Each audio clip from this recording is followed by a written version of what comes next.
श्री वाहिगुरु साहिब जी। तेरे कवन कवन गुण कह कह गावां, तू साहिब गुणी निधाना। तुमरी महिमा वरन न साकूं, तू ठाकुर ऊच भगवाना। सतनाम श्री वाहिगुरु साहिब जी। गुजरी श्री त्रिलोचन जियो के पर्दे कर पहला एक ओंकार। सतगुर प्रसाद अंतरमल निर्मल नहीं कीना। बाहर भेक उदासी हृदय कमल कट ब्रह्म न चीना। काहे पया सन्यासी अंतरमल निर्मल नहीं कीना। बाहर भेख उदासी हृदय कमल कट ब्रह्म न चीना। काहे पया सन्यासी पर में भूली रे जय चंदा। नहीं नहीं चीनिया परमानंदा। रहाऊ कर कर खाया पिंड बधाया। खिंता मुंदा माया ऊम मसान की भस्म लगाई। गुर बिन तत न पाया। काय जपोरे काय तपोरे काय बिलोबो पानी। लख 84 जिन उपाई सो सिमरो निर्बाणी। काय कमंडल का पड़िया रे 68 काहे फिराई। बदत त्रिलोचन सुन रे प्राणी। कण बिन गाहा के पाही। काहे कमंडल का पड़िया रे 68 काहे फिराई। वदत त्रिलोचन सुन रे प्राणी। कन बिन गाहा के पाही। वाहिगुरु जी का खालसा वाहिगुरु जी की फतेह। परम सम्मान जोग जुगों जुग अटल शब्द गुरु बाणी के बोहित तन तन श्री गुरु ग्रंथ साहब महाराज जी की पावन ਪਵਿੱਤਰ ਪਾਕ ਹਜ਼ੂਰੀ ਵਿੱਚ ਜੁੜ ਬੈਠੇ ਸਤਸੰਗੀ ਜਨੋ,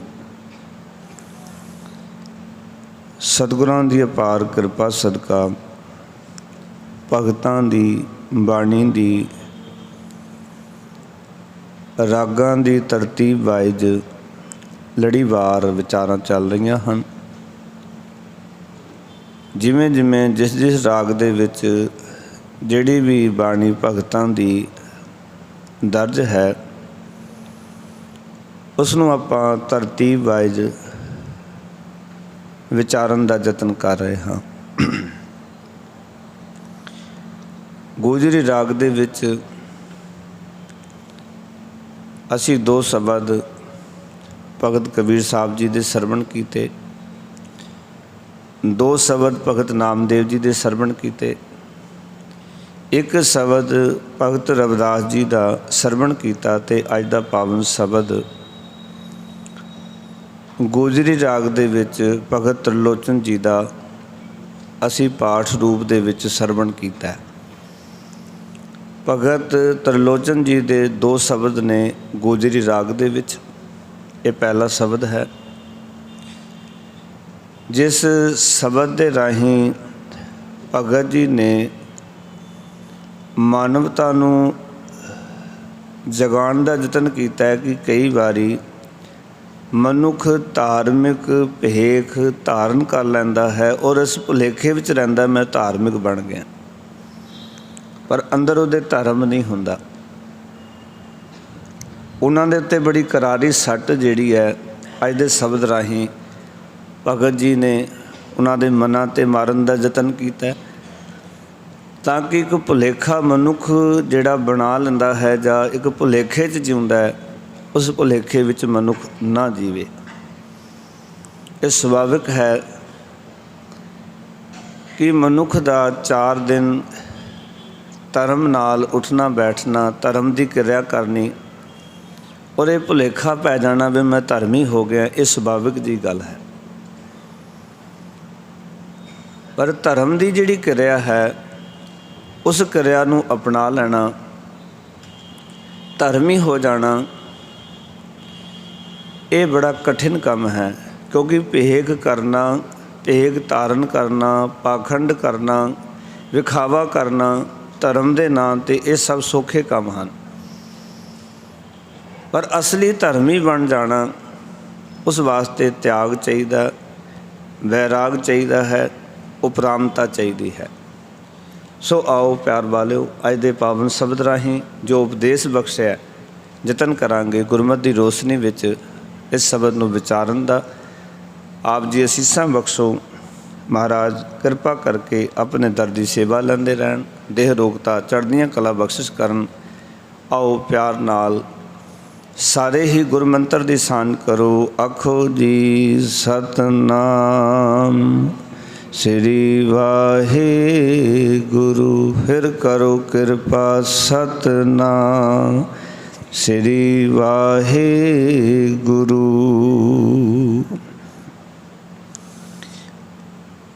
ਰਾਗ ਦਾ ਨਾਮ ਗੋਜਰੀ ਹੈ, ਜਿਸ ਵਿੱਚ ਇਹ ਸ਼ਬਦ ਉਚਾਰਨ ਹੋਏ ਹੈ। ਸ੍ਰੀ ਤ੍ਰਿਲੋਚਨ ਜੀਓ ਕੇ ਪਦੇ ਸਤਿਕਾਰਵਾਚਕ ਲਫ਼ਜ਼ ਹੈ। ਸ੍ਰੀ ਭਗਤ ਤ੍ਰਿਲੋਚਨ ਜੀ ਦਾ ਉਚਾਰਨ ਕੀਤੇ ਹੋਏ ਇਹ ਪਦਿਆਂ ਵਾਲੀ ਬਾਣੀ।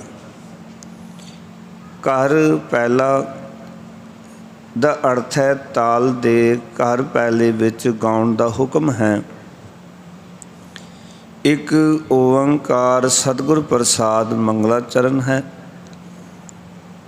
ਅਕਾਲ ਪੁਰਖ ਇੱਕ ਹੈ, ਉਹ ਸਾਰੀ ਕਾਰ ਦੇ ਵਿੱਚ ਵਿਆਪਕ ਹੈ। ਉਸ ਦੀ ਜਿਹੜੀ ਹਸਤੀ ਹੈ ਸਦੀਵ ਕਾਲੀ ਹੈ। ਸਤਿਗੁਰੂ ਦੀ ਕਿਰਪਾ ਰਾਹੀਂ ਉਸ ਮਾਲਕ ਦੇ ਨਾਲ ਸਾਂਝ ਬਣਦੀ ਹੈ, ਉਸ ਹਸਤੀ ਦੀ ਪ੍ਰਾਪਤੀ ਹੁੰਦੀ ਹੈ। ਸ਼ਬਦ ਦੇ ਕੇਂਦਰੀ ਭਾਵ ਦੇ ਵਿੱਚ ਭਗਤ ਜੀ ਆਖ ਰਹੇ ਨੇ, ਭਰਮੇ ਭੋਲੀ ਰੇਜੈ ਚੰਦਾ, ਨਹੀਂ ਨਹੀਂ ਚੀਨਿਆ ਪਰਮਾਨੰਦਾ ਰਹਾਓ। ਇੱਥੇ ਭਗਤ ਜੀ ਆਖਣ ਲਗੇ, ਕਹਿੰਦੇ ਹੇ ਜੈ ਚੰਦ, ਸਾਰੀ ਲੁਕਾਈ ਇਸ ਭੁਲੇਖੇ ਵਿੱਚ ਭੁੱਲੀ ਪਈ ਹੈ ਕਿ ਨੀਰਾ ਫਕੀਰੀ ਭੇਖ ਧਾਰਿਆਂ ਪਰਮਾਤਮਾ ਮਿਲ ਪੈਂਦਾ ਹੈ। ਭਰਮੇ ਭੁੱਲੀ, ਇਸ ਭਰਮ 'ਚ ਭੁੱਲੀ ਹੋਈ ਹੈ ਵੀ ਕੇਵਲ ਕੱਪੜੇ ਪਾ ਲਿਓ, ਧਾਰਮਿਕ ਲਿਬਾਸ ਧਾਰਨ ਕਰ ਲਓ ਅਤੇ ਰੱਬ ਜੀ ਪ੍ਰਾਪਤ ਹੋ ਜਾਂਦੇ ਹਨ। ਭਗਤ ਤ੍ਰਿਲੋਚਨ ਜੀ ਕਹਿੰਦੇ ਕਿ ਸਾਰੀ ਲੁਕਾਈ ਨੂੰ ਜਦੋਂ ਮੈਂ ਧਿਆਨ ਨਾਲ ਤੱਕਦਾ, ਧਿਆਨ ਨਾਲ ਵੇਖਦਾ ਹਾਂ ਤਾਂ ਲੁਕਾਈ ਨੂੰ ਇੱਕ ਭੁਲੇਖਾ ਪਿਆ ਹੋਇਆ। ਕੀ ਭੁਲੇਖਾ ਹੈ? ਕਿ ਉਹ ਇਹ ਸਮਝਦੀ ਹੈ ਕਿ ਜੇ ਬਾਹਰਲਾ ਭੇਖ ਧਾਰਨ ਕਰ ਲਈਏ, ਨਿਰਾ ਫਕੀਰੀ ਭੇਖ ਧਾਰਨ ਕਰ ਲਈਏ ਅਤੇ ਇਸ ਤਰ੍ਹਾਂ ਕੀਤਿਆਂ ਪਰਮਾਤਮਾ ਦੀ ਪ੍ਰਾਪਤੀ ਹੋ ਜਾਂਦੀ ਹੈ। ਔਰ ਗੁਰਬਾਣੀ ਦੀ ਜਦੋਂ ਵਿਚਾਰ ਆਪਾਂ ਪੜ੍ਹਾਂਗੇ ਨਾ, ਅਤੇ ਇਹ ਭੁਲੇਖਾ ਗੁਰਬਾਣੀ ਨੇ ਦੂਰ ਕੀਤਾ। ਸਤਿਗੁਰੂ ਕਹਿੰਦੇ ਨੇ, ਭੇਖੀ ਪ੍ਰਭੂ ਨਾ ਪਾਈਐ ਪ੍ਰਭ ਸੱਚੀ ਸਿੱਖੰ। ਭੇਖਾਂ ਦੇ ਨਾਲ ਅਕਾਲ ਪੁਰਖ ਵਾਹਿਗੁਰੂ ਜੀ ਦੀ ਪ੍ਰਾਪਤੀ ਨਹੀਂ ਹੁੰਦੀ। ਰੱਬ ਜੀ ਜਿਹੜੇ ਨੇ ਉਹ ਸੱਚੀ ਸਿੱਖਿਆ ਤੋਂ ਪ੍ਰਾਪਤ ਹੁੰਦੇ ਹਨ। ਭੇਖ ਧਾਰਨ ਕਰਨ ਦੇ ਨਾਲ ਰੱਬ ਨਹੀਂ ਮਿਲਦੇ। ਪਰਮੇਸ਼ਰ ਦੀ ਪ੍ਰਾਪਤੀ ਕਿਸੇ ਭੇਖ ਵਿੱਚੋਂ ਨਹੀਂ ਹੁੰਦੀ।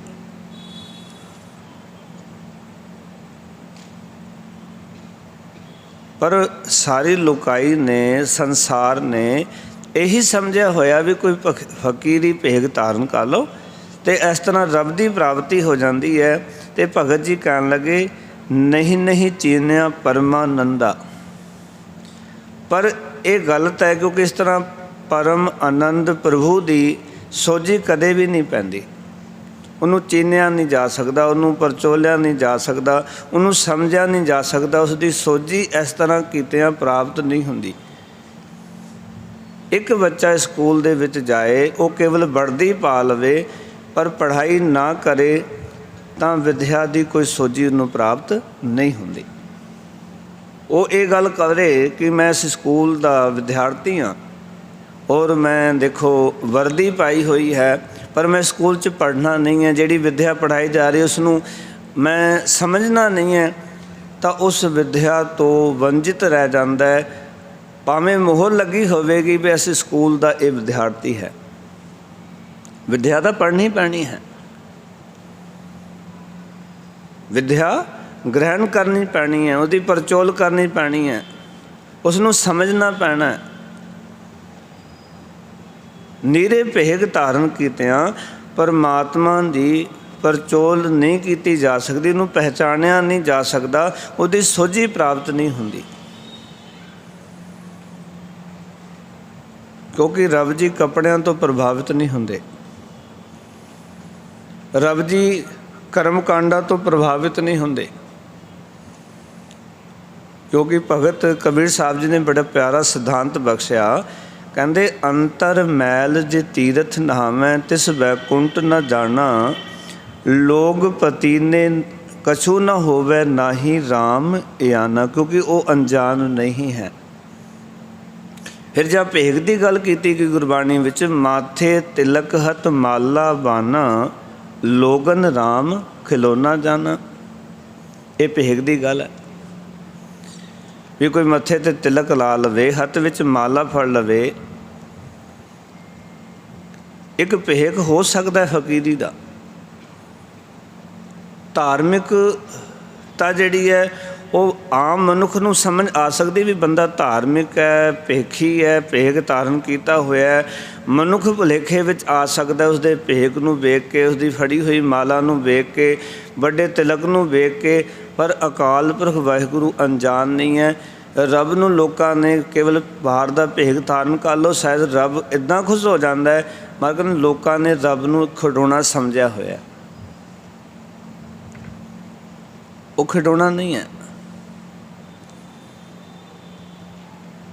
ਉਹ ਸਭ ਕੁਝ ਜਾਣਦਾ ਹੈ। ਖਿਡੌਣੇ ਦਾ ਅਰਥ ਕੀ, ਕਿਉਂ ਕਿਹਾ ਖਿਡੌਣਾ? ਖਿਡੌਣੇ ਦਾ ਅਰਥ ਹੈ ਜਿਹੜਾ ਕਿ ਕਿਸੇ ਦੇ ਇਸ਼ਾਰੇ 'ਤੇ ਉਸਦੇ ਮੁਤਾਬਿਕ ਕੰਮ ਕਰਦਾ ਹੋਵੇ, ਉਸਨੂੰ ਖਿਡੌਣਾ ਕਹਿੰਦੇ। ਕੋਈ ਵੀ ਖਿਡੌਣਾ ਹੈ ਨਾ, ਖਿਡੌਣੇ ਨੂੰ ਬੰਦਾ ਆਪਣੇ ਮੁਤਾਬਿਕ ਉਸਦੇ ਨਾਲ ਖੇਡ ਸਕਦਾ। ਅਤੇ ਜਿਨ੍ਹਾਂ ਨੇ ਧਾਰਮਿਕ ਭੇਖ ਧਾਰਨ ਕੀਤੇ ਨੇ ਉਹਨਾਂ ਨੇ ਵੀ ਰੱਬ ਨੂੰ ਇਸ ਤਰ੍ਹਾਂ ਹੀ ਸਮਝਿਆ ਹੋਇਆ ਜਿਵੇਂ ਰੱਬ ਸਾਡੇ ਸਾਰਾਂ 'ਤੇ ਨੱਚਦਾ ਹੈ। ਜੋ ਅਸੀਂ ਚਾਹਾਂਗੇ ਰੱਬ ਉਹ ਕਰੇਗਾ। ਪਰ ਗੁਰਬਾਣੀ ਕਹਿੰਦੀ ਹੈ ਆਪਨ ਵਾਪੈ ਨਹੀਂ ਕਿਸੇ ਕੋ ਭਾਵਨ ਕੋ ਹਰ ਰਾਜਾ, ਵੀ ਤੇਰੇ ਬਾਪ ਦਾ ਵੱਜਿਆ ਹੋਇਆ ਥੋੜ੍ਹੀ ਉਹ ਤਾਂ ਆਜ਼ਾਦ ਹਸਤੀ ਹੈ, ਉਹ ਕਿਸੇ ਦਾ ਗੁਲਾਮ ਨਹੀਂ ਹੈ। ਇੱਕ ਹੋਰ ਸ਼ਬਦ ਜਦੋਂ ਤੁਸੀਂ ਸਰਵਣ ਕਰਦੇ ਹੋ ਉੱਥੇ ਗੁਰੂ ਸਾਹਿਬ ਜੀ ਨੇ ਸਾਰੇ ਜ਼ਿਕਰ ਕਰ ਦਿੱਤੇ। ਮਰ ਕਹਿੰਦੇ ਨਾ ਤੂੰ ਆਵੈ ਵਸ ਬਹੁਤ ਘਿਣਾਵਣੇ। ਜੇ ਰੱਬ ਨੂੰ ਪ੍ਰਾਪਤ ਕਰਨਾ ਹੈ, ਰੱਬ ਨੂੰ ਚੀਨਣਾ ਹੈ, ਉਸਦੀ ਸੋਝੀ ਪ੍ਰਾਪਤ ਕਰਨੀ ਹੈ, ਅਤੇ ਕੋਈ ਐਵੇਂ ਰੋਈ ਜਾਵੇ। ਘਿਣਾਵਣੇ ਦਾ ਅਰਥ ਹੁੰਦਾ ਤਰਲੇ ਲੈਣੇ, ਐਵੇਂ ਤਰਲੇ ਲਈ ਜਾਣੇ, ਗੱਲਾਂ ਗੱਲਾਂ ਵਿੱਚ ਕਹੀ ਜਾਣਾ ਰੱਬ ਜੀ ਤੂੰ ਮੈਨੂੰ ਮਿਲਦਾ ਨਹੀਂ ਹੈ, ਮੈਨੂੰ ਤੂੰ ਦਰਸ਼ਨ ਨਹੀਂ ਦਿੰਦਾ, ਐਵੇਂ ਰੋਈ ਜਾਣਾ, ਅੰਦਰ ਕੋਈ ਭਾਵਨਾ ਨਾ ਹੋਣੀ, ਉਹਨੂੰ ਕਹਿੰਦੇ ਨੇ ਘਿਣਾਵਣੇ।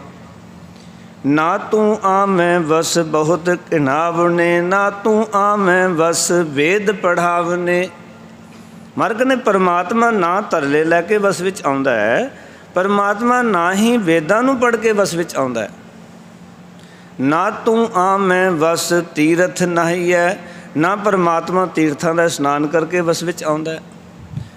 ਨਾ ਤੂੰ ਆਵੈ ਵਸ ਧਰਤੀ ਧਾਈਐ, ਜੇ ਕੋਈ ਧਰਤੀ 'ਤੇ ਦੌੜਦਾ ਫਿਰੇ ਪਰਮਾਤਮਾ ਤਾਂ ਵੀ ਵਸ ਵਿੱਚ ਨਹੀਂ ਆਉਂਦਾ। ਕੋਈ ਤਰਕ ਇਹ ਕਰੇ ਦੇਖੋ ਮੈਂ ਤਾਂ ਸਾਰੀ ਧਰਤੀ ਦਾ ਭਰਮਣ ਕਰ ਲਿਆ, ਸਾਰੀ ਧਰਤੀ ਵਿੱਚ ਖੋਜਦਾ ਫਿਰਦਾ ਮੈਂ ਰੱਬ ਨੂੰ, ਅਤੇ ਕੋਈ ਸਾਰੀ ਧਰਤੀ ਦੇ ਵੀ ਘੁੰਮਦਾ ਫਿਰੇ ਤਾਂ ਵੀ ਅਕਾਲ ਪੁਰਖ ਵਾਹਿਗੁਰੂ ਵਸ ਨਹੀਂ ਆਉਂਦਾ। ਪਾਓ ਕਿ ਦਿਨ ਰਾਤ ਟਿਕੇ ਹੀ ਨਾ, ਚੱਲਦਾ ਹੀ ਰਵੇ, ਧਰਤੀ ਦਾ ਭਰਮਣ ਕਰਦਾ ਰਵੇ, ਅਤੇ ਗੁਰੂ ਸਾਹਿਬ ਕਹਿੰਦੇ ਉਹ ਤਾਂ ਵੀ ਵਸ ਵਿੱਚ ਨਹੀਂ ਆਉਣਾ। ਆਉਂਦਾ ਹੈ ਨਾ ਤੂੰ ਆਵੈ ਵਸ ਧਰਤੀ ਧਾਈਐ, ਨਾ ਤੂੰ ਆਵੈ ਵਸ ਕਹਿੰਦੇ ਬਹੁਤਾ ਦਾਨ ਦੇ, ਨਾ ਤੂੰ ਆਵੈ ਵਸ ਬਹੁਤ ਸਿਆਣਪ ਹੈ। ਕੋਈ ਆਖੇ ਨਾ ਵੀ ਬਹੁਤਾ ਦਾਨ ਦੇ ਦਈਏ ਤਾਂ ਰੱਬ ਵਸ ਵਿੱਚ ਜਾਂਦਾ। ਮਹਾਰਾਜ ਕਹਿੰਦੇ ਐਸੀ ਵੀ ਗੱਲ ਨਹੀਂ, ਕੋਈ ਮਨੁੱਖ ਬਹੁਤਾ ਸਿਆਣਾ ਹੋਵੇ ਅਤੇ ਰੱਬ ਦੀ ਸਿਆਣਪ ਦੇ ਨਾਲ ਵੀ ਨਹੀਂ ਮਿਲਦੇ। ਕਈ ਬੰਦੇ ਆਪਣੇ ਆਪ ਨੂੰ ਬੜੇ ਸਮਾਰਟ ਸਮਝਦੇ ਨੇ, ਆਪਣੇ ਆਪ ਨੂੰ ਬੜੇ ਸਿਆਣੇ ਸਮਝਦੇ ਹਨ, ਬੜੀ ਆਪਣੀ ਸਿਆਣਪ ਧਰਮ ਦੇ ਕੰਮ 'ਚ ਵੀ ਦਿਖਾਉਂਦੇ ਨੇ। ਉਹਨਾਂ ਦਾ ਧਰਮ ਕਰਿਆ ਦੇਖਾਂਗੇ ਨਾ, ਅਤੇ ਬੜੀ ਸਿਆਣਪ ਨਾਲ ਉਹ ਧਰਮ ਦੀ ਕਿਰਿਆ ਕਰਦੇ ਹਨ, ਬੜੇ ਧਰਮੀ ਬਣ ਕੇ ਦਿਖਾਉਂਦੇ ਹਨ, ਬੜੀ ਸਿਆਣਪ ਨਾਲ ਆਪਣੇ ਆਪ ਨੂੰ ਧਰਮੀ ਹੋਣ ਦਾ ਢੰਡੋਰਾ ਪਿੱਟਦੇ ਹਨ ਕਿ ਅਸੀਂ ਧਰਮੀ ਹਾਂ। ਪਰ ਮਹਾਰਾਜ ਕਹਿੰਦੇ ਤਾਂ ਉਹ ਤਾਂ ਸਿਆਣਪ ਦੇ ਨਾਲ ਵੀ ਨਹੀਂ ਪ੍ਰਾਪਤ ਹੁੰਦਾ। ਫਿਰ ਮਹਾਰਾਜ ਰੱਬ ਕਿਵੇਂ ਵਸ ਆਉਂਦਾ? ਤੁਸੀਂ ਕਹਿੰਦੇ ਸਾਰੀਆਂ ਕਿਰਿਆਵਾਂ ਦੇ ਰਾਹੀਂ ਪਰਮਾਤਮਾ ਦੀ ਸੋਝੀ ਪ੍ਰਾਪਤ ਨਹੀਂ ਹੁੰਦੀ,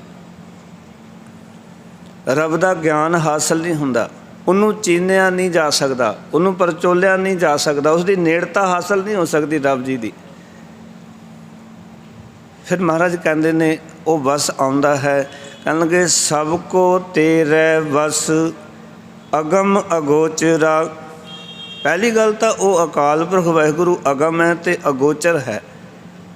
ਅਗਮ ਦਾ ਅਰਥ ਹੈ ਪਹੁੰਚ ਤੋਂ ਪਰੇ, ਅਗੋਚਰ ਦਾ ਅਰਥ ਹੈ ਜਿੱਥੇ ਤੱਕ ਸਾਡੇ ਗਿਆਨ ਇੰਦਰੇ ਨਾ ਪਹੁੰਚ ਸਕਣ। ਸਾਡੀਆਂ ਅੱਖਾਂ, ਸਾਡੇ ਕੰਨ, ਸਾਡੀ ਜੀਹਵਾ, ਪਾਓ ਕਿ ਜਿੱਥੇ ਤੱਕ ਸਾਡੇ ਗਿਆਨ ਇੰਦਰੀਆਂ ਦੀ ਪਹੁੰਚ ਨਾ ਹੋਵੇ ਉਸ ਤੋਂ ਪਰੇ ਹੈ। ਜਿਹੜੇ ਸਰੀਰ ਨੂੰ ਗਿਆਨ ਦੇ ਰਹੇ ਇੰਦਰੇ ਨੇ, ਉਹਨਾਂ ਗਿਆਨ ਇੰਦਰੀਆਂ ਦੀ ਪਹੁੰਚ ਤੋਂ ਮੇਰਾ ਜਿਹੜਾ ਰੱਬ ਹੈ ਉਹ ਪਰੇ ਹੈ। ਸਭ ਕੋ ਤੇਰੇ ਵਸ, ਸਾਰਾ ਸੰਸਾਰ ਉਸਦੇ ਵਸ ਵਿੱਚ ਹੈ। ਅਗਮ ਅਗੋਚਰਾ, ਅਤੇ ਮੈਂ ਕਹਿੰਦੇ ਤੂੰ ਭਗਤਾਂ ਕਹਿ ਵਸ, ਤੂੰ ਭਗਤਾਂ ਦੇ ਵਸ ਵਿੱਚ ਹੈ। ਭਗਤਾਂ ਤਾਣ ਤੇਰਾ, ਪਰ ਭਗਤਾਂ ਨੂੰ ਵੀ ਤੇਰਾ ਹੀ ਤਾਣ ਹੈ, ਤੇਰਾ ਹੀ ਬਲ ਹੈ, ਤੇਰਾ ਹੀ ਆਸਰਾ ਹੈ। ਭਗਤ ਹੈ ਹੀ ਉਹ ਜਿਹੜਾ ਆਪਣਾ ਤਾਣ ਛੱਡ ਕੇ ਪਰਮਾਤਮਾ ਦੇ ਬਲ ਨੂੰ, ਪਰਮਾਤਮਾ ਦੇ ਤਾਣ ਨੂੰ ਅਪਣਾ ਲੈਂਦਾ ਹੈ ਕਿ ਹੇ ਰੱਬ ਜੀ ਮੇਰੇ ਵਿੱਚ ਕੋਈ ਸਿਆਣਪ ਨਹੀਂ, ਮੇਰੇ ਵਿੱਚ ਕੋਈ ਚਲਾਕੀ ਨਹੀਂ, ਮੇਰਾ ਕੋਈ ਤਾਣ ਨਹੀਂ, ਇਹ ਤਾਂ ਤੇਰੀ ਕਿਰਪਾ ਸਦਕਾ ਮੈਂ ਭਗਤੀ ਕਰ ਰਿਹਾ। ਮੈਨੂੰ ਕੋਈ ਜਾਣਕਾਰੀ ਨਹੀਂ ਹੈ, ਮੈਨੂੰ ਕੋਈ ਸਮਝ ਨਹੀਂ ਹੈ। ਅਤੇ ਜਦੋਂ ਕੋਈ ਬੰਦਾ ਆਪਾ ਭਾਉ ਤਿਆਗ ਕੇ ਪਰਮੇਸ਼ਰ ਦੀ ਸਿਫਤ ਸਲਾਹ ਕਰਦਾ, ਉਸ ਵੇਲੇ ਉਹ ਅਕਾਲ ਪੁਰਖ ਵਾਹਿਗੁਰੂ ਉਹਦੇ ਨੇੜੇ ਹੋ ਜਾਂਦਾ ਹੈ। ਭਗਤਾਂ ਦੇ ਵਸ ਕਿਉਂ ਕਿਹਾ? क्योंकि भगती करन वाले ऐसी भावना विच डुब जाते हैं कि परमेश्वर अपने भगतां दी फिर आप रख्या करदा है। जिन्हें तुसीं रोज़ पढ़ते हो, हर जुग जुग भगत उपाया, पैज रखदा आया राम राजे। हर ना कस दुष्ट हर मारिया, प्रहलाद तराया। अहंकारियां निंदकां पिठ दे, नाम देओ मुख लाया। ये कौन ने जिन्हों मुख ला लिया, अहंकारियों नूं पिठ दे दिती, प्रहलाद वर्गां दा उद्धार कर दिता, हरनाकस नूं मार मुकाया। ये उन्हें जिन्हां ने प्रेमा भगती की, जिन्हां दे अंदर प्रभु का प्रेम पैदा होया। क्योंकि रब जी जिहड़े ने ना, वो संसार दे तन पदार्थ सियाणप दे भुखे नहीं हैं।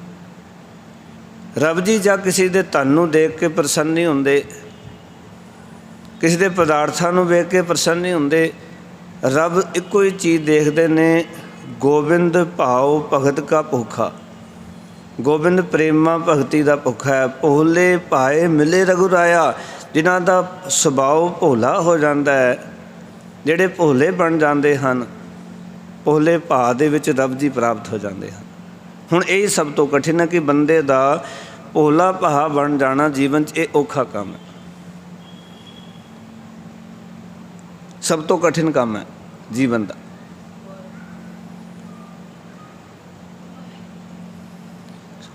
भोले का अर्थ है बिल्कुल साधारण बन जाना, आम बन जाना, बिल्कुल अनजान बन जाना। और असी देखते हैं कि असी अपना ज्ञान, अपनी समझ, अपनी सोझी असी लोगों को दर्शाते हाँ। सब तो कठिन काम है तान हुंदे होए निताना, मान हुंदे होए निमाना। अनहुंदा आप वंडाए, को ऐसा भगत सदाए। बहुत औखा काम जे।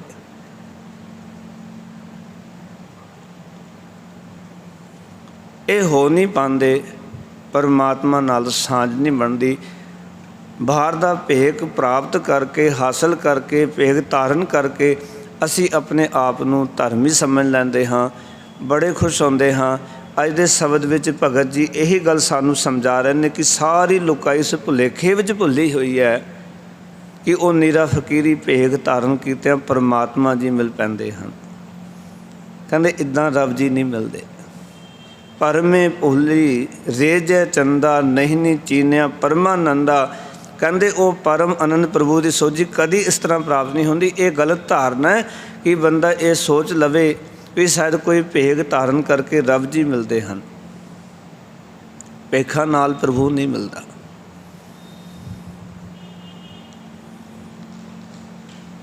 फिर भेख क्यों धारण करना है, ये भी सवाल खड़ा होता है।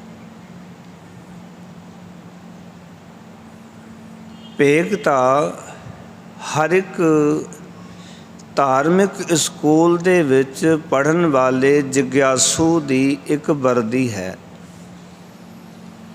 जिस धर्म नूं कोई मनन वाला है, कोई साधु है, संत है, सन्यासी है, जोगी है, ये हर एक दी अलग अलग वर्दी है, एक पहचान है कि इस बंदे ने सन्यास लिया, ये साधु है, ये जोगी है, ये खालसा है, एक वर्दी है।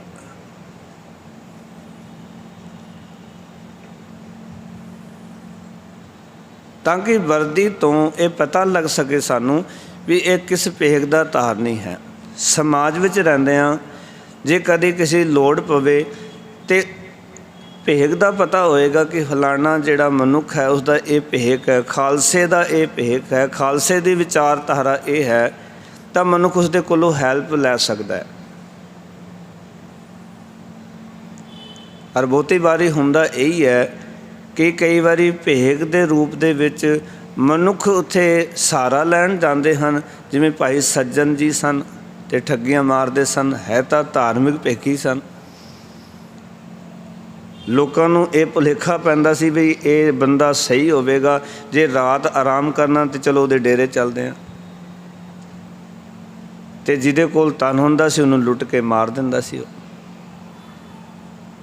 गुस्ताखी माफ़ करना, अज भी बहुतात विच धार्मिक स्थानां ते यही कुछ हुंदा है। जितने भी कब्जेदार धार्मिक स्थानों पर बैठे हुए ने उन्हां दा रूप सज्जन ठग तो घट नहीं है। उस तो गां दे सज्जन ठग ने, उस तो बड़े मलक भागो बन के बैठे हुए ने। मलक भागो उतना बड़ा मलक भागो नहीं सी जिते अज दे मलक भागो बन के बैठे हुए।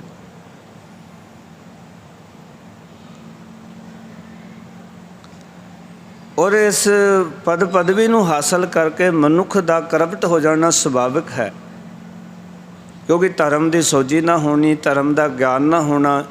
किसी धार्मिक स्थान ते बंदे का अपना कोई हुक्म चलना शुरू हो जाना तो उन्होंने भुलेखा पै जाता भी लै मेरे वर्गा हुण कोई नहीं है।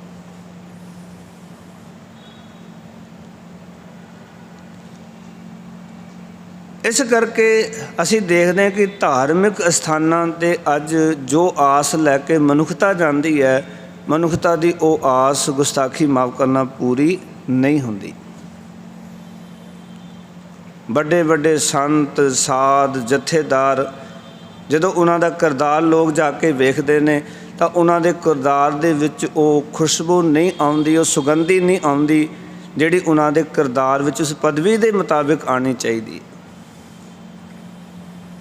क्योंकि धार्मिक भेक है।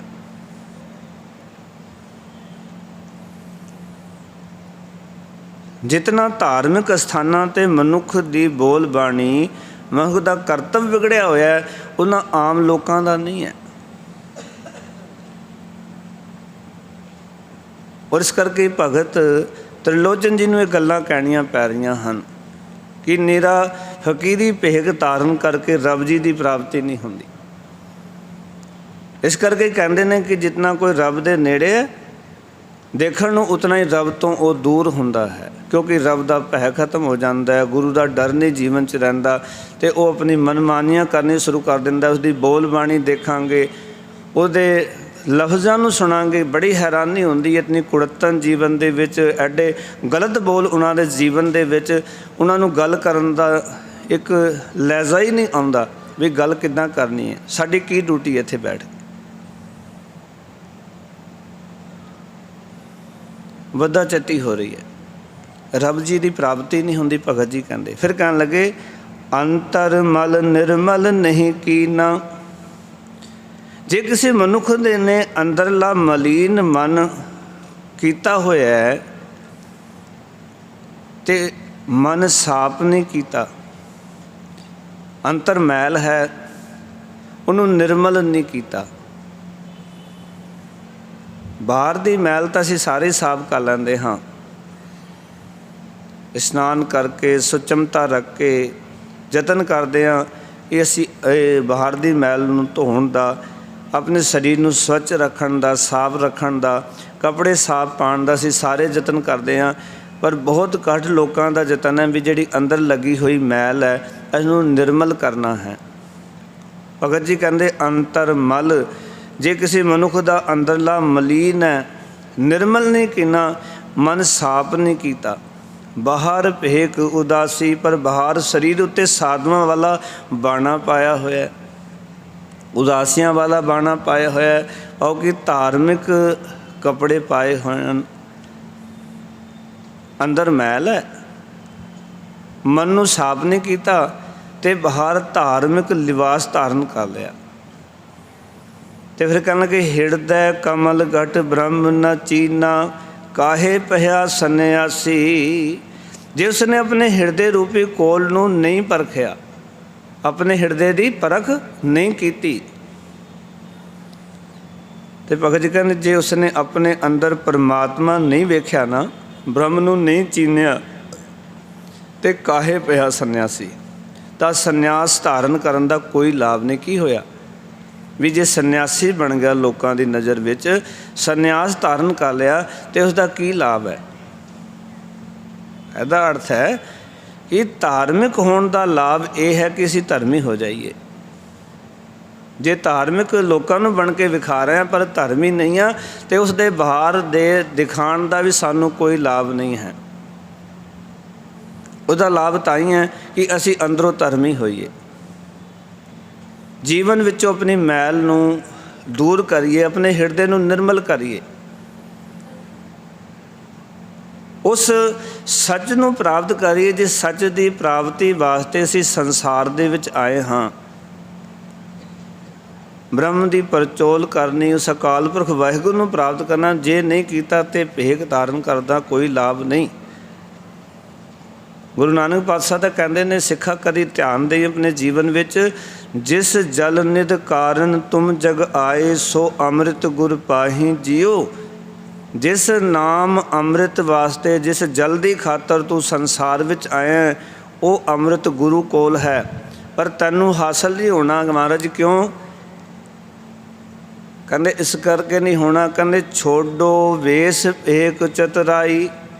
ਤੂੰ ਭੇਖੀ ਹੈ, ਤੂੰ ਚਤੁਰ ਬਣਦਾ। ਛੋਡੋ ਵੇਸ ਏਕ ਚਤੁਰਾਈ, ਦੁਵਿਧਾ ਇਹ ਫਲ ਨਹੀਂ। ਜੇ ਤੂੰ ਦੁਚਿਤੇ ਵਿੱਚ ਰਹਿੰਦਾ ਹੈ, ਤੇਰਾ ਡਿਵਾਈਡਰ ਮਨ ਹੈ, ਤੇਰਾ ਮਨ ਇੱਕ ਨਹੀਂ ਹੋਇਆ। ਆਇਆ ਤਾਂ ਜਲ ਲੈਣ ਵਾਸਤੇ ਹੈ, ਗੁਰੂ ਕੋਲ ਹੀ ਪ੍ਰਾਪਤ ਹੁੰਦਾ ਹੈ। ਗੁਰੂ ਦੀ ਸ਼ਰਨ ਵਿੱਚ ਵੀ ਆ ਜਾਵੇਂਗਾ, ਪਰ ਜਿੰਨਾ ਤੂੰ ਚਲਾਕੀਆਂ ਨਾਲ ਗੁਰੂ ਕੋਲ ਆਏਂਗਾ, ਆਪਣੀ ਸਿਆਣਪ ਦੇ ਨਾਲ ਆਏਂਗਾ, ਦੁਵਿਧਾ ਲੈ ਕੇ ਗੁਰੂ ਕੋਲ ਆਏਂਗਾ, ਇੱਕ ਮਨ ਕਰਕੇ ਗੁਰੂ ਕੋਲ ਸਰਦਾ ਭਾਵਨਾ ਨਾਲ ਨਹੀਂ ਆਏਂਗਾ, ਤਾਂ ਤੈਨੂੰ ਉਸ ਜਲ ਦੀ ਪ੍ਰਾਪਤੀ ਨਹੀਂ ਹੋਣੀ। ਅਸੀਂ ਆ ਰਹੇ ਗੁਰਦੁਆਰੇ, ਪਰ ਕਿਤਨੇ ਸੰਕੇ ਸਾਡੇ ਮਨ 'ਚ। ਅਸੀਂ ਬਹੁਤਾਤ ਵੀ ਤਾਂ ਜਦੋਂ ਆਉਂਦੇ ਨਾ ਗੁਰਦੁਆਰੇ, ਅਤੇ ਕਈ ਵਾਰੀ ਕੋਈ ਗੱਲ ਜੇ ਮੰਗਣੀ ਵੀ ਹੋਵੇ ਨਾ ਗੁਰੂ ਤੋਂ, ਕੋਈ ਦਾਤ ਲੈਣੀ ਹੋਵੇ, ਤਾਂ ਵੀ ਸਾਨੂੰ ਸ਼ੰਕਾ ਰਹਿੰਦਾ, ਪਤਾ ਨਹੀਂ ਗੁਰੂ ਸਾਹਿਬ ਜੀ ਦੇ ਦਰ ਜਾਵਾਂਗੇ, ਪਤਾ ਨਹੀਂ ਮਿਲੇਗੀ ਕਿ ਨਹੀਂ ਮਿਲੇਗੀ। ਸਾਡਾ ਮਨ ਹੀ ਇੱਕ ਨਹੀਂ ਹੈ। ਅਰਦਾਸ ਕਰਾਂਗੇ, ਪਤਾ ਨਹੀਂ ਪੂਰੀ ਹੋਵੇਗੀ ਕਿ ਨਹੀਂ ਹੋਵੇਗੀ। ਜਿਸ ਬੰਦੇ ਦਾ ਭਰੋਸਾ ਹੀ ਨਹੀਂ ਗੁਰੂ ਦੇ ਉੱਤੇ, ਇਹਦਾ ਮਨ ਹੀ ਨਹੀਂ, ਉਹਦੀ ਅਰਦਾਸਾਂ ਕਿਵੇਂ ਪੂਰੀਆਂ ਹੋਣ। ਮੈਂ ਇੱਕ ਬੇਨਤੀ ਕਰਾਂ, ਜਦੋਂ ਪਹਿਲੀ ਵਾਰ ਪੀਰ ਬੁੱਧੂ ਸਾਹਿਬ ਅਨੰਦਪੁਰ ਸਾਹਿਬ ਦੇ ਵਿੱਚ ਆਇਆ, ਗੁਰੂ ਗੋਬਿੰਦ ਸਿੰਘ ਮਹਾਰਾਜ ਦੀ ਛੋਟੀ ਆਰਜ਼ਾ ਸੀ। ਇਸ ਵੇਲੇ 9 ਸਾਲ ਦੀ ਉਮਰ 'ਚ ਗੁਰੂ ਬਣੇ ਸਨ। ਗੁਰੂ ਤੇਗ ਬਹਾਦਰ ਮਹਾਰਾਜ ਨੇ ਸ਼ਹਾਦਤ ਦਿੱਤੀ ਸੀ। ਅਤੇ ਜਦੋਂ ਇਹ ਅਨੰਦਪੁਰ ਸਾਹਿਬ ਆਇਆ, ਗੁਰੂ ਘਰ ਦੀ ਬੜੀ ਮਹਿਮਾ ਸੁਣੀ ਸੀ। ਸਡੋਰੇ ਦਾ ਪੀਰ ਸੀ ਪੀਰ ਬੁੱਧੂ ਸਾਹਿਬ। ਜਦੋਂ ਇਹ ਗੁਰੂ ਗੋਬਿੰਦ ਸਿੰਘ ਮਹਾਰਾਜ ਦਾ ਦਰਬਾਰ ਸਜਿਆ, ਅਤੇ ਦਰਬਾਰ ਦੇ ਵਿੱਚ ਗੁਰੂ ਸਾਹਿਬ ਬੈਠੇ ਨੇ, ਅਤੇ ਆ ਕੇ ਸੰਗਤ ਵਿੱਚ ਖੜ ਗਿਆ। ਇਸਨੇ ਮੱਥਾ ਨਹੀਂ ਸੀ ਟੇਕਿਆ। ਗੁਰੂ ਮਹਾਰਾਜ ਨੇ ਸਡੋਰੇ ਦੇ ਪੀਰ ਬੁੱਧੂ ਸਾਹਿਬ ਨੂੰ ਗੱਲ ਆਖੀ ਸੀ, ਪੀਰ ਜੀ ਕੀ ਗੱਲ, ਮੱਥਾ ਟੇਕਣ ਨੂੰ ਮਨ ਨਹੀਂ ਕਰਦਾ? ਮਹਾਰਾਜ ਕਹਿੰਦੇ ਕੋਈ ਗੱਲ ਨਹੀਂ, ਮੱਥਾ ਉਦੋਂ ਟੇਕ ਲੈਣਾ ਜਦੋਂ ਮਨ ਮੰਨ ਜਾਏ। ਹੁਣ ਤੁਸੀਂ ਸੰਗਤ ਵਿੱਚ ਬਹਿ ਜਾਓ। ਗੁਰੂ ਇਹ ਨਹੀਂ ਕਹਿੰਦਾ ਤੂੰ ਮੱਥਾ ਟੇਕ, ਗੱਲ ਤਾਂ ਇਹ ਤੇਰਾ ਮਨ ਮੰਨਦਾ ਕਿ ਨਹੀਂ ਮੰਨਦਾ ਇੱਥੇ ਮੱਥਾ ਟੇਕਣ ਨੂੰ। ਗੁਰੂ ਮੱਥਿਆਂ ਦਾ ਭੁੱਖਾ ਨਹੀਂ ਵੀ ਤੂੰ ਮੈਨੂੰ ਮੱਥਾ ਆ ਕੇ ਟੇਕੇ। ਗੁਰੂ ਨੂੰ ਕੋਈ ਭੁੱਖ ਨਹੀਂ ਤੇਰੇ ਮੱਥਿਆਂ ਦੀ, ਤੇਰੇ ਸਿਰ ਝੁਕਾਉਣ ਦੀ ਗੁਰੂ ਸਾਹਿਬ ਨੂੰ ਕੋਈ ਭੁੱਖ ਨਹੀਂ। ਪੀਰ ਬੁੱਧੂ ਸਾਹਿਬ ਖੜਾ ਰਿਹਾ। ਗੁਰੂ ਸਾਹਿਬ ਨੇ ਕਿਹਾ ਸੰਗਤ ਵਿੱਚ ਪੀਰ ਜੀ ਸੰਗਤ 'ਚ ਬਹਿ ਜਾਓ, ਕਿਉਂਕਿ ਬੜਾ ਮੁਸ਼ਕਿਲ ਹੈ ਕਿ ਇੱਕ ਬੰਦੇ ਨੂੰ ਆਪ ਲੋਕ ਮੱਥੇ ਟੇਕਦੇ ਹੋਣ ਅਤੇ ਉਸ ਨੂੰ ਗੁਰੂ ਅੱਗੇ ਝੁਕਣਾ ਉਹਦੇ ਵਾਸਤੇ ਬੜਾ ਮੁਸ਼ਕਿਲ ਹੈ। ਕਿਉਂਕਿ ਪੀਰ ਬੁੱਧੂ ਸਾਹਿਬ ਨੂੰ ਹਜ਼ਾਰਾਂ ਬੰਦੇ ਰੋਜ਼ ਮੱਥੇ ਟੇਕਦੇ ਸਨ ਆ ਕੇ। ਪੀਰ ਬੁੱਧੂ ਸਾਹਿਬ ਥੋੜ੍ਹੀ ਦੇਰ ਖਲੋਤਾ ਰਿਹਾ, ਮੱਥਾ ਟੇਕ ਦਿੱਤਾ। ਗੁਰੂ ਸਾਹਿਬ ਨੇ ਹੱਸ ਕੇ ਪੁੱਛਿਆ, ਪੀਰ ਜੀ ਹੁਣ ਕੀ ਹੋਇਆ? ਬੜੇ ਧਿਆਨ ਨਾਲ ਗੱਲ ਨੂੰ ਸੁਣਾ, ਕੀ ਹੋਇਆ? ਤੇ ਪਤਾ ਕੀ ਕਹਿੰਦਾ ਮਹਾਰਾਜ? ਕਹਿੰਦੇ ਇੱਕ ਗੱਲ ਅੱਗੇ ਆ ਗਈ ਸੀ ਕਿ ਤਾਂ ਤੁਹਾਡੀ ਉਮਰ ਮੇਰੇ ਨਾਲੋਂ ਛੋਟੀ ਹੈ, ਮੈਂ ਵੱਡੀ ਉਮਰ ਦਾ ਹਾਂ। ਦੂਜੀ ਗੱਲ, ਮੈਨੂੰ ਹਜ਼ਾਰਾਂ ਬੰਦੇ ਰੋਜ਼ ਮੱਥਾ ਟੇਕਦੇ ਨੇ, ਮੇਰੀ ਹੋਮੈ ਝੁਕਣ ਨਹੀਂ ਸੀ ਦੇ ਰਹੀ। ਵੀ ਤੈਨੂੰ ਤਾਂ ਆਪ ਲੋਕ ਮੱਥੇ ਟੇਕਦੇ, ਤੂੰ ਇੱਥੇ ਮੱਥਾ ਟੇਕੇਂਗਾ? ਮੇਰੀ ਹੋਮੈ ਝੁਕਣ ਨਹੀਂ ਸੀ ਦੇ ਰਹੀ, ਅਤੇ ਹੁਣ ਕਿਉਂ ਝੁਕੇ? ਕਹਿਣ ਲੱਗੇ ਮੇਰੀ ਅਤੇ ਹੋਮੈ ਦੇ ਵਿੱਚ ਆਪਸ ਵਿੱਚ ਟਕਰਾਓ ਹੋਇਆ। ਪੀਰ ਬੁੱਧੂ ਸਾਹਿਬ ਤੂੰ ਵੱਡਾ ਹੈ, ਤੈਨੂੰ ਇਤਨੇ ਲੋਕ ਮੱਥੇ ਟੇਕਦੇ, ਤੇਰੀ ਉਮਰ ਵੱਡੀ ਹੈ, ਤੇ ਛੋਟੀ ਜਿਹੀ ਉਮਰ ਦੇ ਗੁਰੂ ਨੇ ਇਹਨਾਂ ਦੇ ਅੱਗੇ ਆ ਕੇ ਮੱਥਾ ਟੇਕੇਂਗਾ? ਕਹਿੰਦੇ ਮੇਰੀ ਸਿਆਣਪ, ਮੇਰੇ ਅੰਦਰ ਦਾ ਹੰਕਾਰ ਮੈਨੂੰ ਝੁਕਣ ਨਹੀਂ ਦਿੰਦਾ, ਪਰ ਮੈਂ ਆਪਣੀ ਆਤਮਾ ਨੂੰ ਕਿਹਾ, ਆਤਮਾ ਜੇ ਜਨਮ ਜਨਮਾਂਤਰਾਂ ਦੀ ਫਾਈ ਕੱਟਣੀ ਹੈ ਤੇ ਗੁਰੂ ਨਾਨਕ ਦੀ ਗੱਦੀ ਮੱਥਾ ਟੇਕ ਲਓ, ਉਚਾਰਨ ਕਰੋ ਸਤਨਾਮ। ਕਹਿੰਦੇ ਮੇਰਾ ਹੰਕਾਰ ਹਾਰ ਗਿਆ, ਮੇਰੀ ਮਤ ਹਾਰ ਗਈ, ਮੇਰੀ ਆਤਮਾ ਜਿੱਤ ਗਈ। ਉਹਨੇ ਕਿਹਾ ਗੁਰੂ ਨਾਨਕ ਦਾ ਘਰ ਜੇ ਮੱਥਾ ਟੇਕ ਲੈ, ਜਨਮ ਜਨਮਾਂਤਰਾਂ ਦੀ ਮੈਲ ਕੱਟੀ ਜਾਣੀ ਇੱਥੇ ਆ ਕੇ। ਕਹਿੰਦੇ ਮੈਂ ਤਾਂ ਝੁਕਿਆ।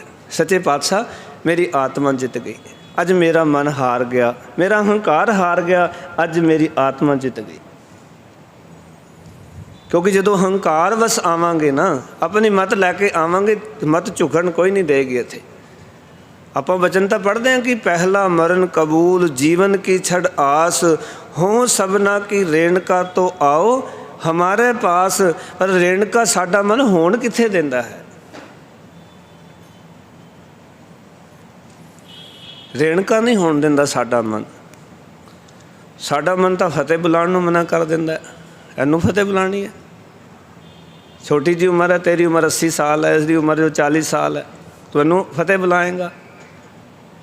साडा मन नहीं झुकन दिंदा अगे नूं।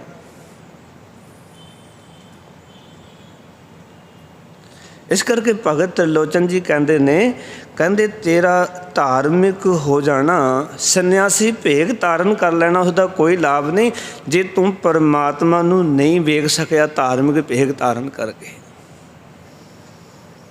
सुहागण इस करके भेग धारण करती है ताकि अपने सुहाग दी नूं मान सके। सिखा जे तू भेग धारण किया है तो इसका लाभ तां है जे तू रब जी दे नेड़े हो सके। क्योंकि सुहागण जे भेग धारण करती है ना, ताई मार कहने टुंडेंदिए सुहागू तैतन काई कोर, जिन्ना नाम सुहागणी तिन्ना झाक ना होर। जिन्हां दा नाम सुहागण उन्होंने किसी होर दी झाक नहीं जे रहिंदी। ते जे गुरु ग्रंथ साहब नूं मनण वालिया जे इत्थे आउणे ते झाक अजे होर दी रखी हुई है, होर थां ते भी जाके तू मत्था टेकना है, होर थां ते भी जाके नक रगड़ना है, ते अजे तू सुहागण बन के गुरु कोल नहीं आया। किवें तैनूं रब दी प्राप्ति हो जाएगी? गुरु किवें तेरे उत्ते प्रसन्न हो जाएगा? तेरे हिरदे कमल किवें खिल जाएगा? तू अपने हिरदे कोल नूं परखिया कर भी मेरा हिरदा किस पासे जा रहा है, मेरा मन किस पासे जा रहा है। एक मैं बेनती करा गुरसिखो, जो तुसी इस बूए ते आके इस दलीत ते तुसी इदां नक रगड़ते हो ना, इत्थे मत्था टेकदे हो, तो लोग एक गल जरूर कहते ने भी ये गुरु नानक दा सिख है। उचारण करो सतनाम, ये गुरु नानक दा है। एक बचन गुरु अर्जन देव जी महाराज का मैनू चेते आया। गुरु अर्जन देव जी पिता महाराज कहते ने, लोग मैनू गुरु नानक दा सिख कहते। गुरु अर्जन देव जी बचन ने, गई बहोड़ बंदी छोड़, निरंकार दुखदारी, कर्म न जानना धर्म न जानना, लोभी माया धारी, नाम परियो भगत गोबिंद का, ए राखो पैज तुम्हारी। हमारी नहीं कहा महाराज, मैं तेरे कोल आउना अपने लोभ करके आउना, अपने लालच करके तेरे कोल आउना। मैं लोभी हाँ माया दा, ना मेरे कोल कर्म है, ना मैं धर्म जानता हाँ, माया दा लोभी हाँ, तेरे दर ते आ जाना। पर हुण मैं की करा कि तेरे दर ते आउना, नाम परियो भगत गोबिंद का। जेड़े भी लोग देखते हैं वो कहते भी ये गोबिंद दा भगत है, ये गुरु दा सेवक है, ये गुरु नानक दा सिख है। बनया तो है नहीं, लोभ करके तेरे कोल आया, अपने लोभ को कीनो मीत। गुरु अर्जन देव जी भी अपनी लोड़ वास्ते तैनूं मित्र बना लिया, तो लोग की समझते ने, मैं तेरा बन गया। बनया तो है नहीं, जिहड़ी जरूरत किते पूरी नहीं होंदी तेरे दर ते होंदी, इस करके तेरे कोल आ जांदे असीं। ते लोग की कहंदे ने, ये गोबिंद दा भगत बन गया, रब दा प्यारा बन गया। मैं भगत बनया नहीं, मैनूं पता है। जदों अपने हिरदे कोल नूं परखांगे ना, फिर अंदरों आवाज़ आएगी, अजे तू भगत नहीं बनया सिखा, अजे तेरा जीवन करदार निखरिया नहीं। अंदरों आवाज़ आएगी, अंदरला कभी झूठ नहीं बोलता। तू जो है तेरे अंदरले ने तैनू दस देना है, तू अजे वो नहीं बन सकिया जो तैनू बनना चाहिए। पर एक अरदास की गुरु महाराज ने कि नाम परियो भगत गोबिंद का, नाम पै गया मैं तेरा भगत हाँ, राखो पैज तुम्हारी। हुण जे कोई मेरी इज्जत नूं खतरा होया, हुण मेरी इज्जत मेरी ना रही, क्योंकि तेरा भगत अखवाउना है, हुण इज्जत भी तेरी है। जे अज मेरी इज्जत नूं कोई फर्क पैंदा है, क्योंकि इज्जत हुण तेरी बन चुकी है, इस करके अपनी पैज तू आपे ही रख ले। हुण मेरी पैज नहीं रही, तू आपे ही कृपा करी मेरे उत्ते, क्योंकि मैं तेरी दहलीज ते आउना है, तेरे दर ते आउना है। तेरे कोल नकमस्तक होना है। फिर भगत त्रिलोचन जी कहन लगे, कहते तू धार्मिक बन गया, देख ये साढ़े वर्गे बंदियां वास्ते बचन कीते। कहन लगे, घर घर खाया पिंड बधाया खिंता मुंदा माया। आखन लगे जिस मनुख ने घर घर मंग के टुकड़ा खा लिया, अपने शरीर नूं चंगा पाल लिया, घर घर आया पिंड बधाया, अपने पिंड नूं चंगा तकड़ा कर लिया। खिंता मुंदा माया, गोदड़ी पैन लई मुंदरां पा लईआं, भूम मसान की पसम लगाई, गुरबिन तत ना पाया। भगत जी कहन लगे, कहंदे ने सुआदी जिहड़ी सी ਉਹ ਪਿੰਡੇ ਉੱਤੇ ਸੁਆ ਮਲ ਲਈ, ਉਹ ਮਸਾਨ ਦੀ ਮਸਾਨਾ ਤੋਂ ਤੂੰ ਸੁਆ ਲੈ ਕੇ ਆ ਗਿਆ, ਉਹ ਪਿੰਡੇ ਦੇ ਉੱਤੇ ਲਾ ਲਈ। ਪਰ ਇੱਕ ਗੱਲ ਤੈਨੂੰ ਪਤਾ, ਗੁਰਬਿਨ ਤਤ ਨਾ ਪਾਇਆ, ਗੁਰੂ ਦੇ ਰਾਹ 'ਤੇ ਨਹੀਂ ਤੁਰਿਆ ਤਾਂ ਇਸ ਤਰ੍ਹਾਂ ਤਤ ਦੀ ਪ੍ਰਾਪਤੀ ਨਹੀਂ ਹੁੰਦੀ। ਗੁਰੂ ਤੋਂ ਬਿਨਾਂ ਤਤ ਹਾਸਲ ਨਹੀਂ ਹੁੰਦਾ, ਤਤ ਦੀ ਸਮਝ ਨਹੀਂ ਆਉਂਦੀ। ਅਸਲੀਅਤ ਤੋਂ ਕੋਰਾ ਰਹਿੰਦਾ ਹੈ ਮਨੁੱਖ। ਜੇ ਅਸਲੀਅਤ ਜਾਣਨੀ ਹੈ ਨਾ ਤਾਂ ਗੁਰੂ ਦੇ ਚਰਨਾਂ ਨਾਲ ਜੁੜ ਜਾਈਏ। ਗੁਰੂ ਦਾ ਕੰਮ ਹੀ ਇਹ ਹੈ, ਭੂਲੇ ਮਾਰਗ ਜਿਨ੍ਹੇ ਬਤਾਇਆ, ਐਸਾ ਗੁਰ ਬੜ ਭਾਗੀ ਪਾਇਆ, ਸਿਮਰ ਮਨਾ ਰਾਮ ਨਾਮ ਚਿਤਾਰੇ, ਬਸਰੇ ਹਿਰਦੈ ਗੁਰ ਚਰਨ ਪਿਆਰੇ। ਅਸੀਂ ਕਦਮ ਕਦਮ 'ਤੇ ਭੁੱਲ ਕਰਦੇ ਹਾਂ। ਗੁਰੂ ਕੀ ਕਰਦਾ ਹੈ ਕਿ ਸਾਨੂੰ ਭੁੱਲਿਆਂ ਨੂੰ ਫਿਰ ਸਾਨੂੰ ਮਾਰਗ ਦੱਸਦਾ, ਸਿੱਖਾ ਮਾਰਗ ਇਹ ਹੈ, ਜਿਸ ਮਾਰਗ 'ਤੇ ਤੂੰ ਤੁਰਿਆ ਹੋਇਆ ਉਹ ਗਲਤ ਹੈ, ਤੂੰ ਭੁੱਲ ਗਿਆ ਸਹੀ ਮਾਰਗ ਨੂੰ। ਗੁਰਸਿੱਖੋ ਸੱਚ ਜਾਣਨਾ, ਗੁਰੂ ਤੋਂ ਬਿਨਾਂ ਤਤ ਦੀ ਸੋਝੀ ਨਹੀਂ ਪ੍ਰਾਪਤ ਹੁੰਦੀ, ਅਸਲੀਅਤ ਦਾ ਗਿਆਨ ਹਾਸਲ ਨਹੀਂ ਹੁੰਦਾ। ਜੇ ਅਸਲੀਅਤ ਨੂੰ ਸਮਝਣਾ ਤਾਂ ਗੁਰੂ ਦੇ ਰਾਹ 'ਤੇ ਤੁਰੀਏ। ਜਿਵੇਂ ਜਿਵੇਂ ਗੁਰੂ ਦੇ ਰਸਤੇ 'ਤੇ ਤੁਰਦੇ ਰਹਾਂਗੇ ਨਾ, ਇੱਕ ਦਿਨ ਅਸਲੀਅਤ ਦੇ ਨੇੜੇ ਹੋ ਜਾਵਾਂਗੇ।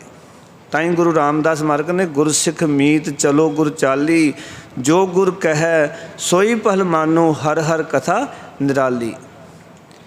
ਹਰੀ ਦੀ ਕਥਾ ਤੁਹਾਡੇ ਜੀਵਨ 'ਚ ਨਿਰਾਲੀ ਤਬਦੀਲੀ ਲੈ ਕੇ ਆਵੇਗੀ। ਅਸੀਂ ਇਸ ਕਰਕੇ ਹੀ ਇੱਥੇ ਆਉਂਦੇ ਹਾਂ, ਕਥਾ ਕੀਰਤਨ ਪਾਠ ਸੁਣਨ ਵਾਸਤੇ, ਕਿ ਸਾਡੇ ਜੀਵਨ 'ਚ ਨਿਰਾਲੀ ਤਬਦੀਲੀ ਆ ਜਾਏ, ਅਸੀਂ ਨਿਰਾਲੇ ਬਣ ਜਾਈਏ। ਅਸੀਂ ਗੁਰੂ ਦਰ 'ਤੇ ਆਉਂਦੇ ਹਾਂ ਅਤੇ ਆਪਣੇ ਆਪ ਨੂੰ ਤਬਦੀਲ ਕਰਨ ਵਾਸਤੇ, ਸਾਡੇ ਅੰਦਰ ਨਿਰਾਲੀ ਤਬਦੀਲੀ ਆ ਜਾਏ, ਅਸੀਂ ਬਾਕੀ ਨਾਲੋਂ ਨਿਰਾਲੇ ਹੋ ਜਾਈਏ, ਵੱਖਰੇ ਹੋ ਜਾਈਏ। ਸਾਨੂੰ ਦੇਖ ਕੇ ਲੋਕ ਰੱਬ ਚੇਤੇ ਕਰਨ, ਸਾਨੂੰ ਦੇਖ ਕੇ ਉਹਨਾਂ ਨੂੰ ਰੱਬ ਚੇਤੇ ਆਏ ਵੀ ਇਹ ਗੁਰੂ ਦਰ 'ਤੇ ਜਾਂਦੇ ਨੇ। ਅਤੇ ਐਸਾ ਜੀਵਨ ਬਣਾਈਏ ਕਿ ਲੋਕਾਂ ਨੂੰ ਸਾਨੂੰ ਦੇਖ ਕੇ ਰੱਬ ਚੇਤੇ ਆਏ ਵੀ ਅਸੀਂ ਵੀ ਰੱਬ ਨੂੰ ਹਾਸਲ ਕਰੀਏ, ਜੀਵਨ ਸਫਲਾ ਕਰੀਏ। ਫਿਰ ਭਗਤ ਜੀ ਅਗਲੇ ਵਚਨ ਕਰਦੇ ਨੇ, ਕਹਿੰਦੇ ਕਾਹੇ ਜਪੋ ਰੇ ਕਾਹੇ ਤਪੋ ਰੇ, ਕਾਹੇ ਬਿਲੋਵੋ ਪਾਣੀ। ਹੇ ਭਾਈ, ਕਿਉਂ ਗਿਨੇ ਮਿੱਥੇ ਤਪ ਕਰਦੇ ਹੋ? ਭਾਵ ਕਿ ਲੋਕਾਂ ਨੇ ਅੱਜ ਅਸੀਂ ਦੇਖਦੇ ਨਾ, ਗਿਨੇ ਮਿੱਥੇ ਜਪ ਕਰ ਰਹੇ ਨੇ। ਕਿਤਨੇ ਲੋਕ ਆ ਕੇ ਕਹਿੰਦੇ 51 ਚੌਪਈ ਸਾਹਿਬ ਦੇ ਪਾਠ ਕੀਤੇ, ਕੋਈ ਕਹਿੰਦਾ ਇਤਨੇ ਅਸੀਂ ਸੁਖਮਨੀ ਸਾਹਿਬ ਦੇ ਪਾਠ ਕੀਤੇ, 101 ਜਪਜੀ ਸਾਹਿਬ ਦੇ ਪਾਠ ਕੀਤੇ।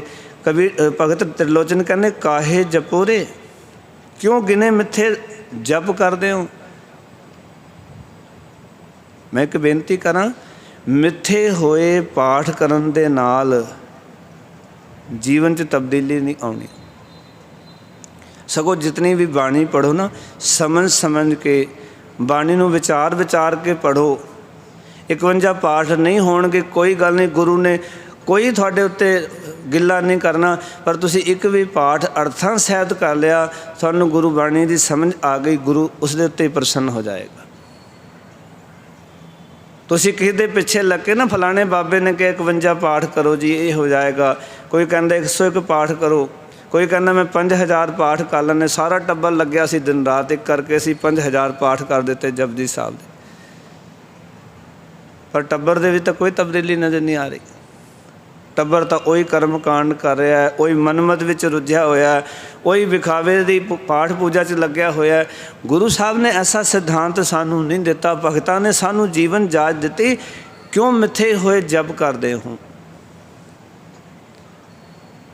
ਦੇਖੋ, ਜੇ ਆਪਾਂ ਸੇਵਾ ਕਰਦੇ ਹਾਂ, ਜੇ ਆਪਾਂ ਗੁਰੂ ਸਾਹਿਬ ਦੀ ਬਾਣੀ ਪੜ੍ਹਦੇ ਹਾਂ, ਆਪਾਂ ਮਿੱਥ ਕੇ ਕਰ ਰਹੇ ਹਾਂ। ਮਿੱਥ ਕੇ ਕੀਤੇ ਹੋਏ ਪਾਠਾਂ ਦੇ ਨਾਲ ਜੀਵਨ ਨਹੀਂ ਸਵਰਦੇ, ਕਿਉਂਕਿ ਮਿੱਥ ਲਿਆ ਹੈ ਵੀ 40 ਦਿਨ ਪਾਠ ਕਰਨੇ, ਮਿੱਥਿਆ ਹੈ।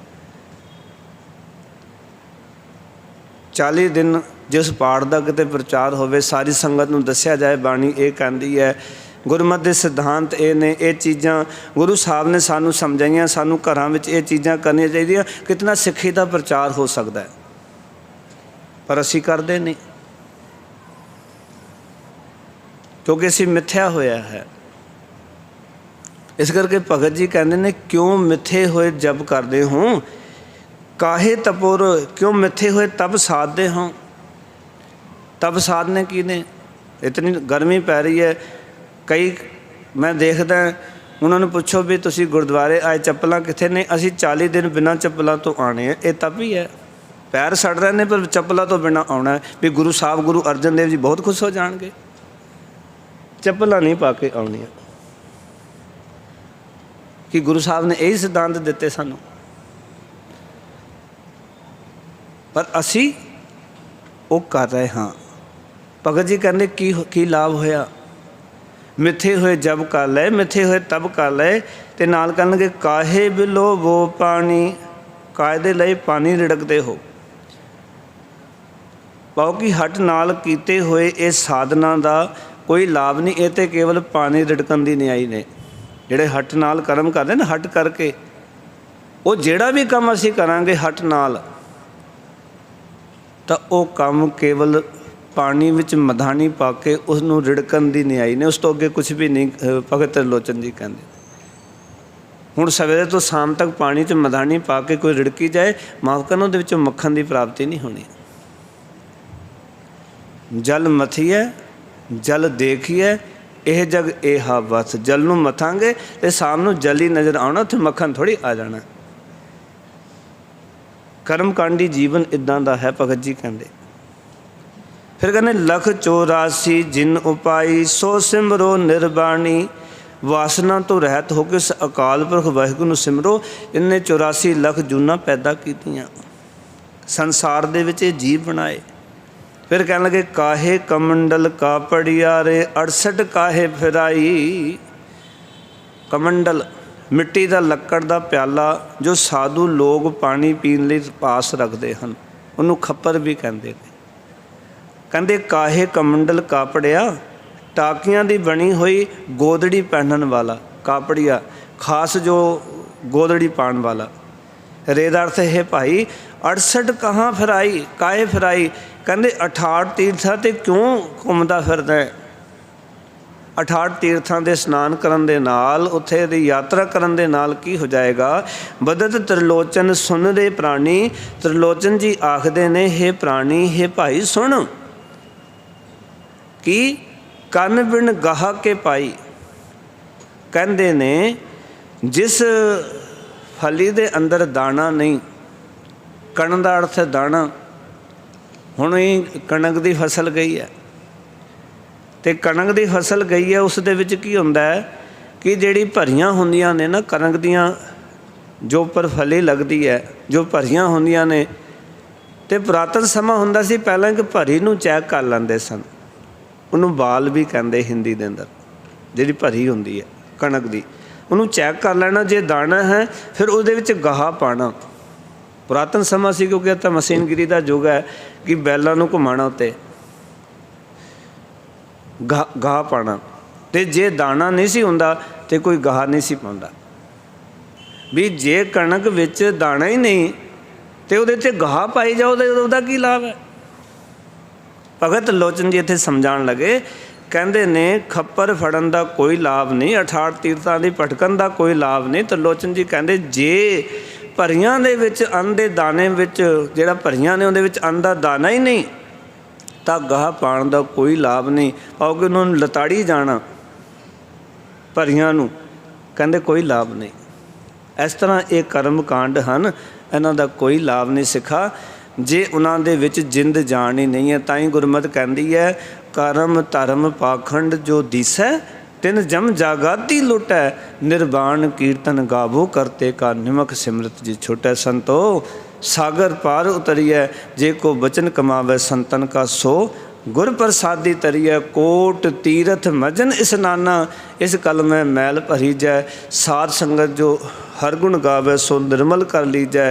वेद कतेव सिमरत सब शास्त, इन पढ़िया मुगत न होई। एक अखर जो गुरमुख जापै, तिसकी निर्मल सोई। खत्री ब्राह्मण सूद वैश्य उपदेश, चौ वर्ना को सांझा। गुरमुख नाम जपै उधरै सो कल में, घट घट नानक मांझा। ये सतगुरु ने सानू उपदेश दिता कि असी कर्म कांड ना करिए, क्योंकि कर्म कांड बिल्कुल इदां ही है जिवें भरियां विच दाना नहीं तो उन्होंने लताड़ी जाओ, गाह पाई जाओ, उसका कोई लाभ नहीं, समा ही बर्बाद करना है।